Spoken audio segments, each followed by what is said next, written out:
배 미드바르 광야에서 우리는 이번 주부터 민수기로 들어갑니다.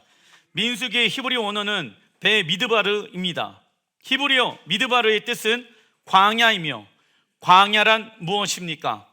하나님의 음성이 있는 곳이 광야이다. 이스라엘 백성들이 애굽에 있었을 때에는요, 무엇의 음성을 듣지 못합니까? 하나님의 음성을 듣지 못하게 되어진다. 우리 자녀들이 또는 세상에 믿지 아니하는 사람들이 하나님의 음성을 들어보려고 노력합니다.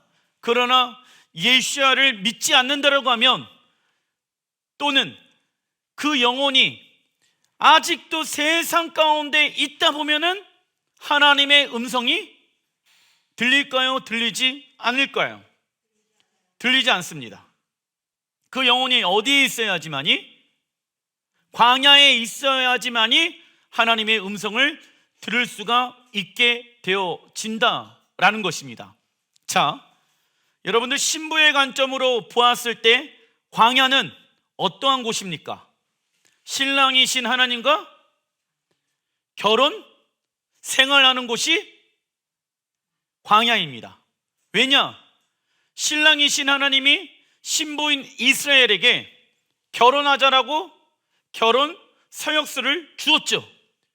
그 결혼 서약서를 받은 날부터 이제는 결혼 생활 행하는 것입니다. 어디에서요? 광야에서. 그래서 광야는 우리에게 있어서 신랑 하나님과 함께 동행할 수 있는 곳이다.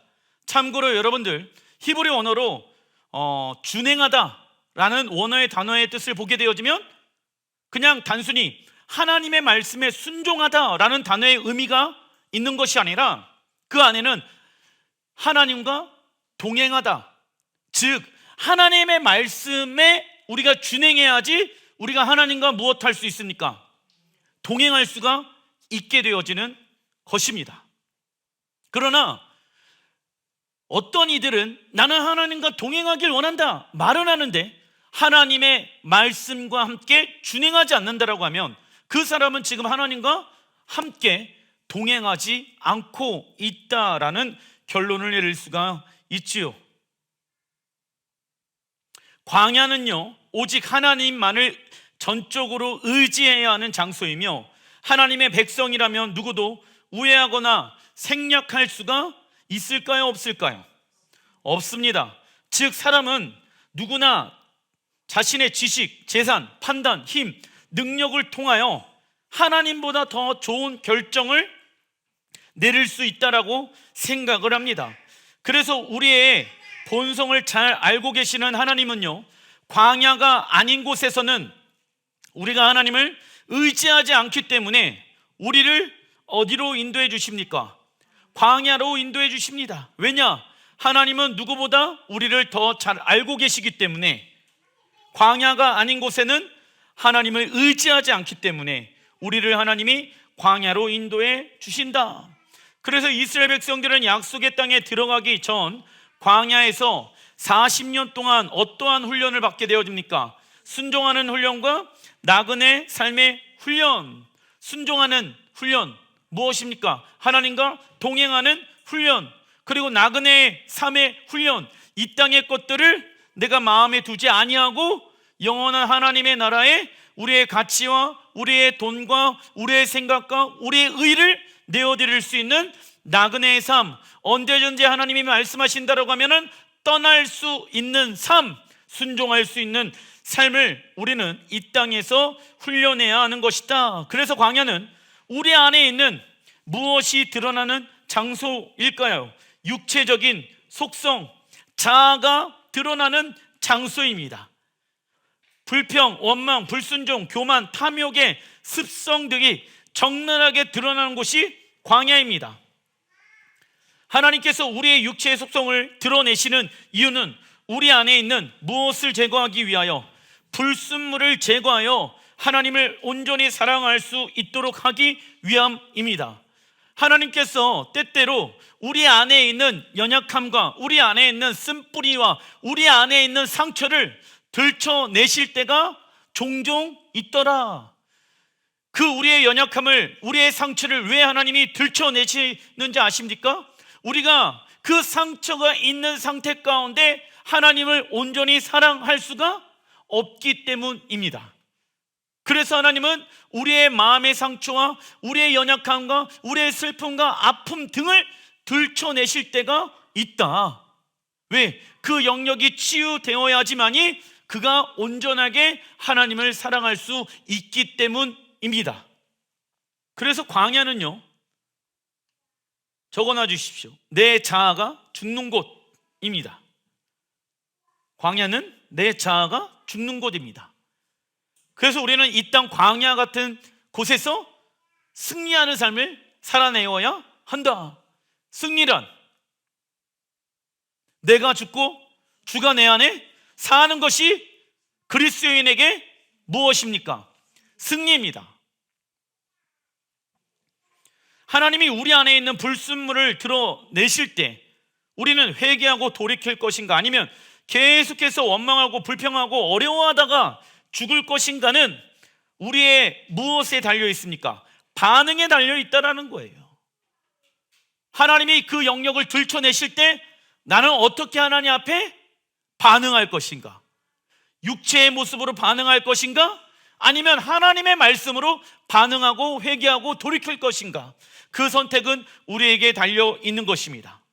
그리고 광야의 여정에는 수많은 영적 전쟁과 갈등과 위기와 싸움과 시련 등의 문제가 있다. 이러한 모든 문제들은요, 사람의 생각과 경험에 의해 결정하는 것이 아닌 하나님 말씀에 대한 순종으로만 해결할 수가 있는 것이다.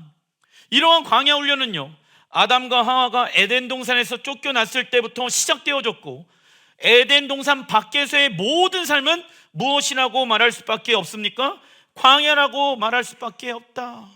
그래서 이 땅에 새하늘과 새 땅 새 예루살렘이 임할 때까지 우리는 어떠한 훈련 가운데 있다라는 사실을 잊어서는 안 됩니까? 광야 훈련 가운데 있다라는 사실을 잊어서는 안 된다. 이 땅에 무엇이 임할 때까지, 새하늘과 새 땅 새 예루살렘이 임할 때까지 살아있는 동안은 우리는 어떠한 생활을 하는 것입니까? 광야 생활하는 것이다. 참고로 이번 주간 하나님이 여러분들을 미드바르 민수기로 초청하고 계신다. 그러기 위해서는 하나님이 우리를 광야 가운데로 초청하실 때 우리 안에 있는 의로움들이 들춰지고 나타나야 한다. 그때 숨지 마시고 하나님 앞에 말씀으로 돌이키는 회개의 반응을 하시는 여러분들 되시길 주의 이름으로 축원드립니다. 민수기 1장 2절의 말씀, 너희는 이스라엘 자손의 모든 회중 각 남자의 수를 그들의 종족과 조상 가문에 따라 그 명수대로 계수할지니. 3절, 이스라엘 중 20세 이상으로 싸움에 나갈 만한 모든 자를 너와 아론은 그 징열별로 계수하되. 민수기의 시작은요, 이스라엘 백성들의 인구 조사로 시작되고 있다. 즉 하나님은 하나님 나라의 군대의 숫자를 계수하고 있는 것입니다. 마지막 때요, 이 계수의 때가 또 한 번 오게 되어진다. 신랑이신 예수와는 무엇을 들고 이 땅 가운데 오십니까? 예리한 낫을 들고 이 땅 가운데 오셔서, 보이시죠? 알곡과 쭉정이를 나누시고 알곡을 추수하기 위해 이 땅에 오실 것입니다. 이 계수의 시간은 다시 한번 이 땅에 오게 되어진다. 우리는 예수야를 믿는 순간부터 어떠한 싸움에 들어가게 되어집니까? 영적 싸움에 들어가게 되어진다. 그 시작은 우리의 육체의 것과 싸우는 것이죠. 그러나 이것은요, 고통스러운 것이 아닙니다. 이는 내 마음에 계신 하나님과의 사랑의 관계를 지키기 위함인 것입니다. 그러나 이 땅에서의 광야 훈련, 그리고 또 육신의 것과 싸우는 것을 고통스럽게 받아들이고 있는 사람들이 있더라. 누굴까요? 하나님과의 지금 관계가 멀리 떨어져 있는 사람들은 그 육신의 것을, 십자가에 못 박는 것을 무엇 한다라고 생각할까요? 고통스럽다라고 생각할 것입니다. 우리가 왜 이런 육신의 것과 싸우는 시간들을 갖습니까? 내 마음에 계신 하나님과의 무엇을 지키기 위해서, 사랑의 관계를 지키기 위함인 것이죠. 그래서 우리는 군사훈련을 받아야 하는데 그 훈련의 장소는 어디일까요? 교회. 교회는 단순히 친목 모임이 맞을까요? 아닐까요? 아닙니다. 물론 같이 모여서 식사를 하고 마음을 나누고 뜻을 나누고 기도 제목을 나누어야 합니다. 그러나 교회는요, 단순히 친목을 위한 공동체가 아니라 무엇에 부르심을 받은 곳입니까? 여호와의 군대. 고린도후서 5장 10절의 말씀, 새 번역 성경으로 한번 읽어보겠습니다. 시작. 우리는 모두 그리스도의 심판대 앞에 나타나서 심판을 받아야 합니다. 각 사람은 육체에 머물러 있는 동안 자기가 행한 일에 따라 선한 일을 한 사람은 상을 받고 악한 일을 한 사람은 벌을 받게 될 것입니다. 성경에서 착한 일, 선한 일이라고 했었을 때 누가 선한 일을 행하는 사람일까요? 그렇죠. 하나님 말씀에 순종하는 사람. 그냥 단순히 세상적으로 봤었을 때 착한 사람, 선한 사람 아닙니다. 그 사람 또한 하나님 앞에 죄인이지요. 하나님 보시기에 선하고 착한 사람은 누구입니까? 하나님의 말씀에 순종하고 있는 사람. 근데 우리는 야, 저 사람 좀 선한 것 같아, 야, 저 사람 좀 악한 것 같아. 무엇의 기준을 가지고 사람을 판단하려고 합니까? 우리의 기준, 세상의 기준. 나한테 잘해주면 착한 사람, 나한테 못해주면 나쁜 사람. 우리는 오멜게스의 시간들을 보내고 있으며 이 기간에는 사단과 싸워 승리의 전리품, 열매를 가지고 하나님 앞에 나아가야 하는 시간들을 갖고 있습니다. 그러나 사단의 노예의 손에는 무엇이 없다? 아무런 전리품이 없을 것입니다. 중간 1번 민수기 1장 53절, 레위인은 증거의 성막 사방에 진을 쳐서, 레위인은요, 그 하나님의 법궤가 있는 곳의 중심에서 진을 쳐야 된다. 레위인은 어떠한 사람입니까? 하나님을 예배하고 경배하는 자, 즉 여호와의 성막을 지키는 사람들은 예배자예요. 근데 예배자들에게 하나님은 진을 쳐라 말씀하고 계십니다.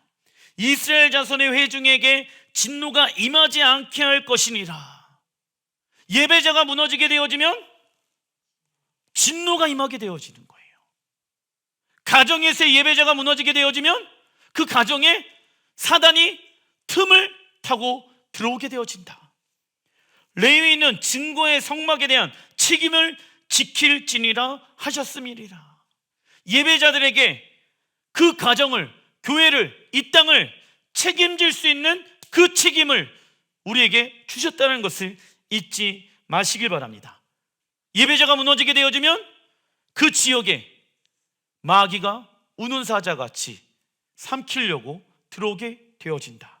하나님은 성막을 중심으로 세 개의 지파를 하나로 묶어 동쪽은 유다, 스불론, 이사갈 지파를 배치하셨고, 서쪽은 베냐민, 므낫셋, 에브라임 지파를 배치하셨고, 남쪽은 르우벤, 시므온, 갓 지파를 배치하셨고, 북쪽은 납달리, 아셀, 단 지파를 배치하셨습니다. 그리고 성막의 중앙에는 성소, 하나님의 셰카이나 영광이 있는 곳이 있는데 그곳을 지키는 지파는 레위 지파이다. 예배자들이었다. 그래서 성소는 하나님의 군대를 지휘하는 무엇이 있는 곳입니까? 왕의 작전 지휘소와 같은 곳이다. 왜? 하늘에서 이루어진 그 뜻을 이 땅 가운데 풀어내는 자는 누구입니까? 예배자라는 거예요. 예배란 하나님을 만나고 하나님의 음성을 들음으로 하나님의 말씀을 선포하게 되어졌을 때 하늘의 뜻이 이 땅 가운데 무엇 되어지기 시작합니까? 풀어지기 시작한다라는 것입니다. 이처럼 이스라엘의 12지파가 각자의 위치에서 하나님의 영광으로 연결되어 있으며 안전성과 질서가 있게 되어지는 것입니다. 적이 함부로 대항하지 못하지요. 그러나 사단은 정렬되어지지 못하는 연약한 부분을 공격하며 여호와의 진을 무너뜨리기 위해 우는 사자와 같이 우리를 지켜보고 있을 것입니다. 사단은요, 정면 승부해오지 않습니다. 동서남북 중에 연약한 영역을 파고 들어온다니까. 그래갖고 그 연약한 영역을 통하여서 그 중심이 무너지게끔 계획을 잡고 있다는 것이죠. 작은 일본 민수기 2장 2절의 말씀, 이스라엘 자손은 각각 자기의 진영의 군기와 자기의 조상의 가문의 기호 곁에 진을 치되 회막을 향하여 사방으로 치라. 우리의 중심이 회막 중심이 되어야 된다. 하나님의 군대 진영으로 히브리 원어를 보니까 마하나임 사용합니다. 히브리어 마하나임은요, 히브리어 마하네의 복수형을 말하며, 이는요, 적어놔 주십시오. 두 군대의 두 진영, 두 군대의 두 진영을 의미합니다. 하나님의 군대는 두 진영, 무엇과 무엇이 있습니까? 하늘과 땅을 가지고 있다. 시편 116편 15절에 보게 되어지면 하늘은 여호와의 하늘이라도 땅은 사람에게 주셨도다. 그래서 하나님이 이 땅을 창조하신 목적 중에 하나는 하나님의 나라를 반사해서 하늘의 뜻이 이 땅에 완전히 이루어지도록 하시기 위함입니다. 이 목적을 이루도록 우리에게 땅에 대한 통치권을 위임하셨지요. 그리고 우리가 땅에서 하나님의 말씀에 순종하게 되어졌을 때 이 땅에서 무엇이 열린다? 하늘의 계시의 문이 열리게 되어지는 것이다. 창세기 2장 1절의 말씀을 보게 되어지면 천지와 만물이 다 이루어지니라. 천지, 하늘과 땅이 만물이 다 이루어졌다라고 했었을 때, 원어 히브리 성경을 보게 되어졌을 때 끝부분에 콜제밤이라는 단어가 들어가 있으며, 그 뜻은요, 모든 군대. 우리는 그냥 단순히 천지와 만물이 다 이루어졌다라고 읽잖아요. 근데 히브리 원어를 보게 되어지면 이스라엘 사람들은요, 하늘의 군대와 땅의 군대가 다 이루어졌다. 즉 히브리 원어로 직역하면 하늘과 땅의 모든 군대가 완성되어졌다입니다. 하늘의 군대는 천사들이며 땅의 군대는 하나님 나라의 백성 이스라엘과 이방 교회를 이야기하고 있는 것이죠. 그리고 히브리어 제밤으로 동사로 쓰일 때는 전진하면서 이기는 승리의 뜻을 가지고 있다. 그리고 히브리어 승리는 네자이며 그 뜻은 영원입니다. 즉 끝까지 영적 전쟁하며 우리의 내면과 싸우며 견디는 자가 무엇을 취하게 되어집니까? 영원한 생명을 취하게 되어지는 것입니다. 작은 이보 민수기 3장 12절, 보라 내가 이스라엘 자손 중에서 레위인을 택하여 이스라엘 자손 중에서 태를 열어 태어난 모든 자를 대신하게 하였은즉 레위인은 내 것이니라. 레위 지파는요, 무엇을 풀어내는 자입니까? 하나님 나라의 전략을 이 땅에 풀어내는 자입니다. 그래서 여러분들 예배만 그냥 찬양만 하고 노래만 하고 기도만 해서 끝나는 것이 아닌 거예요. 물론 찬양과 기도와 예배를 통하여서 우리 안에 묶여있는 것들을 풀어내며 돌파의 기름 부으심을 받아야 합니다. 그러나 예배의 핵심은 무엇입니까? 하나님을 만나고 하나님의 음성을 들어야 하는 거예요. 그리고 그 음성에 순종하는 자들을 통하여서 하늘에서 이루어진 그 뜻이 이 땅 가운데 이루어지게 되어지는 것이다. 예배자는요, 자신의 생각과 감정과 계획과 뜻 어느 것 하나 마음대로 살아갈 수가 없다. 그래서 살아있는 교회는 마지막 때 아마겟돈 전쟁에서 왕의 지휘소에서 적 그리스도와 싸우는 예배자가 되어야 한다. 그리고 레위인은요, 내 것이라. 이 말씀은요, 레위인, 예배자는 하나님과 하나가 되어졌다라는 의미를 가집니다. 그래서 레위의 히브리 원어의 단어의 뜻은 무엇일까요? 연합입니다. 예배자는 어딜 가든지 연합하는 사람이 되어야 한다. 우리의 것만을 주장하고 우리의 것만이 맞다라고 이야기하는 것이 아니라 어떠한 환경과 어떠한 상황 가운데 있더라도 레위는 연합하며 하나님을 예배하는 자가 되어야 한다. 연합하기 위해서는 내 의가 죽어야지 연합할 수 있겠지요. 우리는 어떻게 하나님과 하나가 될 수 있습니까? 우리의 자아가 예수와의 십자가에 죽고 예수와의 부활에 연합할 때 우리는 하나님과 하나 될 수 있다.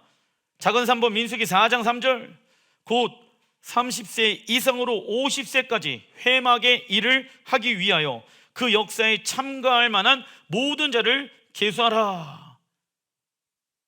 하나님을 예배하는 자들을 계수하라. 저는 이 말씀을 묵상하면서 여호와의 마지막 때 전쟁에 참여할 수 있는 경배자를, 회막의 일을 감당할 수 있는 사람들을 계수하라. 회막의 일, 히브리 언어로 자바, 뜻은요 군대가 행진하다 뜻을 가지고 있습니다. 군대가 행진하다, 회막의 일이란 단순히 그냥 어떠한 제사를 드리는데 일을 하는 자가 아니라 군대가 무엇한다, 행진하다의 단어의 뜻을 가지고 있다. 그래서 레위인들이 회막에서 봉사하는 모든 일은요 하나님 나라의 군대가 행진하고 있는 것을 의미한다. 정렬하는 것이죠.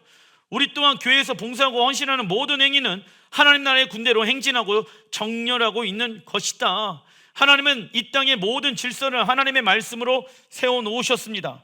그리고 그 질서의 모든 결과는 무엇입니까? 샬롬. 그래서 우리는 왕이신 하나님의 권위를 위임한 교회 공동체 안으로 들어가 배우고 훈련하고 깨지면서 다시 복음으로 일어나는 훈련을 해야 한다. 이번 주 하프타라 예언서는요 호세의 단어의 뜻은 무엇일까요? 구원. 달라기본 호세아 4장 6절 읽어보겠습니다. 시작. 내 백성이 지식이 없으므로 망하는 도다. 내가 지식을 버렸으니 나도 너를 버려 내 제사장이 되지 못하게 할 것이요 내가 내 하나님의 율법을 잊었으니 나도 내 자녀들을 잊어버리리라. 아멘. 여러분들, 이스라엘 백성들이 무엇이 없으므로 망하게 되어집니까? 그렇다면 이 지식은 무엇을 말하는 것일까? 내가 지식을 버렸으니 나도 너를 버려 내 제사장이 되지 못하게 할 것이요 내가 내 하나님의 율법이죠. 그냥 우리는 옛날에 그냥 헬라의 가르침 가운데 있었을 때는 지식이 없다, 백성이 망했다 라고 해갖고 그 지식은 하나님을 잃어버렸다 라고 하는데, 성경에 뭐라고 나와 있습니까? 무엇이 없어서? 율법이 없어서. 하나님은 내 백성이 지식이 없으므로 망하게 되어졌다라고 말씀합니다. 이스라엘 백성들에게 없는 지식이란 무엇입니까? 하나님의 말씀, 토라입니다. 즉 하나님의 말씀을 버리게 되면 하나님을 버리게 된 것과 동일하지요. 갈라디아서 5장 17절의 말씀 읽어보겠습니다. 시작. 육체의 소욕은 성령을 거스르고 성령은 육체를 거스르나니 이 둘은 서로 대적함으로 너희가 원하는 것을 하지 못하게 하려 함이라. 아멘. 성령님은 무슨 영입니까? 진리의 영이죠. 육체의 소욕은 자기가 주인된 삶을 살아가는 것을 의미하며 이들은 어떠한 열매를 맺습니까? 육체의 열매. 성령의 열매, 성령을 따라가는 사람들은 성령의 9가지의 열매를 맺게 되어지겠죠. 사랑, 온유, 믿음, 오래 참음, 충성, 이런 것들 열매 맺겠죠. 성령의 9가지의 열매는 하나님의 성품을 말씀하시죠. 정말 성령님에 의해 살아가는 사람들의 삶의 모습을 보게 되어졌을 때 그의 모습 안에는 성령의 9가지의 열매가 맺혀져 있을 것입니다. 그러나 말로는 성령님의 인도하심을 따라 살아간다라고 하는데 성령님의 9가지의 성품이 맺혀 있지 않는다라고 하면 그 사람은 자신의 육체의 소욕을 따라 살아간 사람인 것입니다. 이것을 통해서 분별하시길 주의 이름으로 축원드립니다. 그리고 호세아 선지자 시대에 북이스라엘은요 하나님과 바알신을 함께 섬기게 되어집니다. 음란의 영이란 무엇입니까? 하나님도 사랑하지만 세상도 사랑하게 하는 영이죠. 음란의 영 가운데 함께 하였다. 그래서 하나님은 호세아 선지자에게 음란한 여인과 결혼하라고 말씀하십니다. 그 이유는 신부 북이스라엘이 신랑 하나님을 버리고 음란한 상태인 것을 호세아 선지자의 삶을 통해 보여주기 위함인 것입니다. 야, 왜 하나님의 선지자가 음란한 여자랑 결혼하냐? 이스라엘 백성들이 물어볼 거라는 거예요. 선지자, 당신은 하나님의 선지자인데 왜 율법을 어깁니까? 왜? 선지자는요, 처녀와 결혼해야 되거든. 근데 왜 음란한 여인과 결혼합니까? 그때 호세아가 그들에게 말하는 거예요. 이러한 모습이, 이 여인이 바로 너희와 같다. 하나님이 나를 통해 너희에게 말씀하고 있다라는 것을 지금 삶으로 보여주라고 말씀하고 계시는 것이죠. 그러나 호세아의 아내 고멜의 입장으로 보았을 때 호세아, 구원자이죠, 이 호세아를 통해 그녀는 어떠한 삶을 살아갈 수 있습니까? 새로운 삶이에요. 고멜은 누구를 상징하기도 한다? 우리 자신을 상징하기도 한다. 우리 옛사람을 십자가에 죽이고 부활의 능력으로 새롭게 다시 태어나서 신랑 예수와 함께 살기로 결심하였는데 우리는 아직도 세상이 좋아서 신랑 예수를 떠나는 우리가 바로 고멜인 것이죠. 하나님은 호세아를 떠난 고멜을 그냥 내버려 두지 아니하시고 돌아오라 말씀하십니다. 그리고 하나님이 예언하시죠. 호세아 1장 10절, 그러나 이스라엘 자손의 수가 바닷가의 모래같이 되어서 헤아릴 수도 없고 셀 수도 없을 것이며. 자, 어떠한 말씀이 생각납니까? 이 말씀을 읽으면서 하나님이 아브라함에게 약속하셨던 그 언약의 말씀이 생각이 나는 거예요. 그런데 우리가 배웠죠? 하나님이 다윗의 무너진 장막을 세우실 것이다. 그러나 다윗의 무너진 장막은 무엇을 상징한다? 다윗의 무너진 가문을 상징한다. 그 가문은 누구를 상징합니까? 예수와, 예수와를 통하여서 무너졌던 이스라엘의 가문을 하나님이 다시 세우실 것이다. 그런데 하나님의 언약의 공통적인 특징은 무엇입니까? 전이되어지고 계승되어지고 확장되어진다. 하나님이 다윗에게 언약한 그 내용은 무엇을 기반으로 말씀해 놓으신 언약입니까? 아브라함에게 말씀해 놓으신 그 언약을 바탕으로 계승되어지고 확장되어진다. 누구에게? 다윗에게. 그리고 누구에게까지? 예수를 믿는 우리를 통하여서 하나님은 아브라함의 유업을 이을 자라고 갈라디아서에 말씀하고 있습니다. 할렐루야. 그래서 그 언약은 끊어졌다, 끊어지지 않았다. 11절, 이 유다 자손, 지금의 이스라엘 백성들을 말하죠. 그리고 이스라엘 자손이 함께 모여요. 이스라엘 자손은 북이스라엘, 누구입니까? 아까 말씀드렸죠? 이방교회. 왜냐하면 북이스라엘이 완벽하게 흩어져 갖고 북이스라엘의 사람들을 지금 찾아볼 수가 없어. 그래서 이방 열방으로 다 흩어져 버렸기 때문에 흡수되어졌어. 그런데 북이스라엘은 누구를 상징한다? 열방? 교회가 함께 모여 한 우두머리, 우리의 대장 예수를 세우고, 어디에 세우실까요? 예수를 어디에 세울까요? 그 땅에서부터 올라오리니. 그 땅에서부터 누가 올라와요? 열방 교회 성도들이 죽어 있잖아. 근데 예수가 오시게 되어졌을 때 어떻게 되어진대? 땅에서부터 올라오리니 이스라엘의 날이 클 것이미로다. 할렐루야. 그 크고 위대한 날이 온다, 온다라고 말씀하고 있는 거예요. 놀랍죠? 이스라엘의 법과 열방교회가 함께 모여 한 우두머리 예수를 왕으로 영접하여 부활하여 모든 영혼들이 주님을 경배하고 송축하게 될 것입니다. 하나님은 북이스라엘 백성들의 하나님의 말씀에 불순종함으로 인해 이방 나라로 쫓겨날 것을 말씀하고 계신다. 그러나 마지막 때 아브라함에게 약속하셨던 바닷가의 모래와 같이 수많은 이스라엘 백성들을 약속의 땅으로 하나님은 알리할 것을 예언하고 계시며 그들의 우두머리가 되신 예수야를 왕으로 섬기게 될 것을 말씀하십니다. 우리 또한 남유다와 북이스라엘 열방교회가 하나가 되어져서 그 이스라엘과 열방교회가 하나가 되어진 것을 뭐라고 얘기합니까? 온 이스라엘. 신약에서는 한 세 사람으로 되어져서 왕이신 예수야를 섬기게 될 것입니다.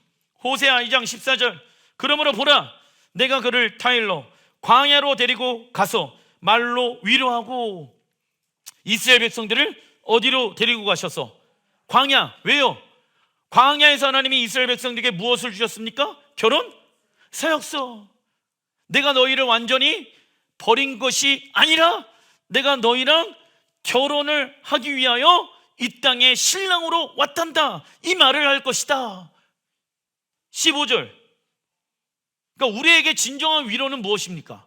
신랑이신 하나님의 우리와 결혼하자라고 말씀하시는 것이 우리에게 진정한 무엇이 되어야 합니까? 위로가 되어줘야 된다고. 15절, 거기서 비로소 그의 포도원을 그에게 주고, 포도원 무엇을 상징한다? 아가서의 말씀에 보게 되어지면 여호가 포도원을 망치는도다. 포도원은 어디입니까? 하나님과 교제하고 성령의 9가지 열매를 맺게 되어지고 하나님과 친밀한 사랑을 나누는 곳 어디입니까? 그렇지, 신혼방이 될 수도 있고 그것이 어디입니까? 시온, 예루살렘.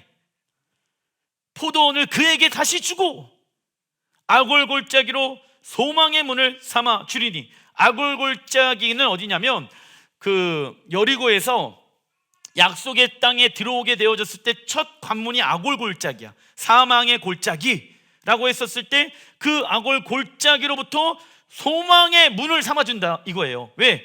하나님의 나라, 약속의 땅이 어디에서부터 시작되어집니까? 아골골짜기로부터 시작되어진다 이거야. 그가 거기서 응대하기를 어렸을 때와 애굽 땅에서 올라오던 날과 같이 하리라.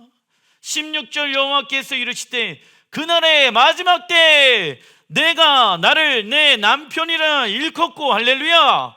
이스라엘 백성들이 무엇이라고 말씀하고 있습니까? 하나님만이 나의 남편이십니다.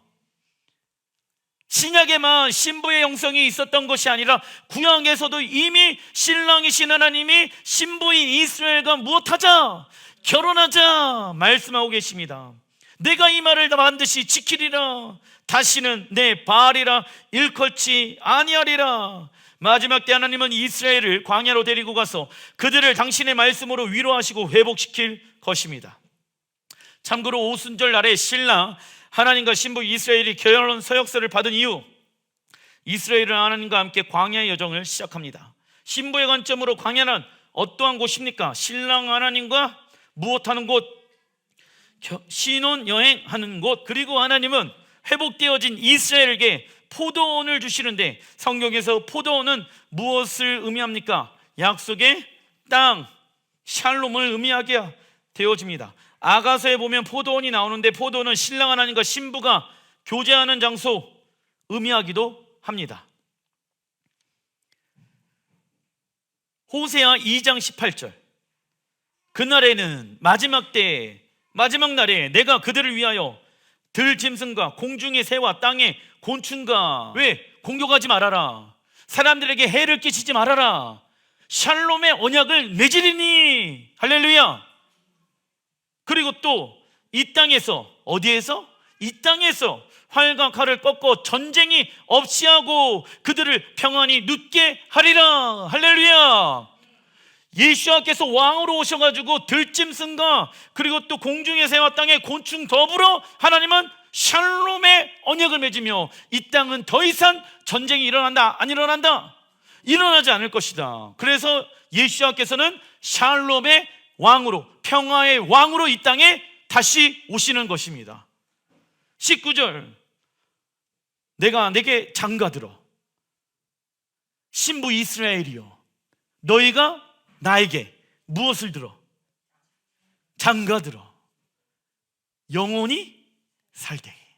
우리의 소망, 우리의 위로가 이 말씀이 되어야 합니다.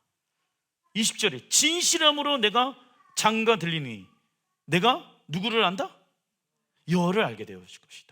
이 땅에서는 여호와의 아름다우심이 한계가 있다고. 근데 그분은 영원한 성품을 가지고 계시죠. 영원토록. 그래서 에베소서에 보게 되어지면 그분을 알아가는 깊이와 넓이와 높이에 대해서 너희들은 이 땅에서 알아가라 라고 사도 바울이 이야기하죠. 그리고 나서 지혜와 계시의 영을 구하라고 나와 있거든. 왜? 우리가 이 땅에서 하나님을 향한 마음으로 계속 살아가다 보면 무엇과 멀어지기 시작합니까? 세상과 죄로부터 멀어지기 시작한다고. 그러니까 물론 영적 전쟁하는 것도 있겠지만 하나님과 친밀한 사랑의 관계 가운데 들어가면서부터 우리는 죄와 멀어지기 시작한다. 그러나 내가 아직 죄 가운데, 어떠한 영역 가운데 계속 묶여있다라고 하면 지금 하나님과의 관계에 발전이 없다라는 것을 여러분들이 알고 계십시오. 천국 가서 무엇 하냐라고 했을 때 신랑, 내 남편이신 하나님의 성품을 영원부터 영원까지 알아가는 삶을 살아간다고. 무엇을 통해? 예배를 통해. 마지막 때 하나님은 우리를 위하여 들짐승과 공중의 새와 땅의 곤충과 샬롬의 언약을 맺으시며 더 이상 이 땅에는 무엇이 일어나지 않는다, 전쟁이 일어나지 않는 샬롬의 때가 올 것을 말씀하고 계십니다. 그리고 그날에는 신랑 하나님은 이 땅에서 우리에게 장가들어 영원히 살 것이며 사람의 입장, 사람의 생각, 사람의 가치로 만들어 놓은 인본주의를 다 무너뜨리시고 온 열방과 민족을 하나님의 공의, 제덱, 정의, 미시파트, 은총, 헤세드, 긍휼, 라하임으로 다스리게 될 것을 말씀하고 계십니다. 그리고 우리는 신랑 하나님의 아름다우심을 영원토록 알아가는 신부로 주님 앞에 서게 될 것입니다. 그 날이 완성되어질 때까지 이 땅 광야 같은 곳에서 여호와의 음성을 듣는 여러분들 되시길 주의 이름으로 축원드립니다. 기도하겠습니다.